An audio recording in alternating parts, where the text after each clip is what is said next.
आमचीच चुकी आहे. संकेत तू काय पण काय बोलतोस? सर आणि हिचा पण काय संबंध नाही.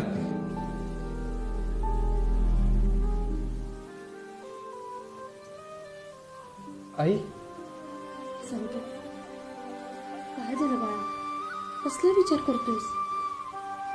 तू जेव्हा विचार करत होतास ना तेव्हा चालेल. काय चाललंय तुझ्या मनात? अगं काय चालणार आहे, क्लासमध्ये कोणतरी नवीन पोरगी भेटली असेल, तिचाच विचार करतोय वाटतं. अगे होय रे संख्या. अगं आहे तसं खरं काय नाही. अगं ही बुट्टी काय बी बोलती. अगं तसं पण आता क्लासमध्ये कोण येणार आहे, आणि जरी आलं तर मी थोडी बघणार आहे. माझं पुढे लक्ष असतं. हो हो माहितीये मला, पुढे लक्ष असतं. संकेत तुला काय पाहिजे का? सरांनी काय मागवलंय? अगं नाही तसं काय नाही.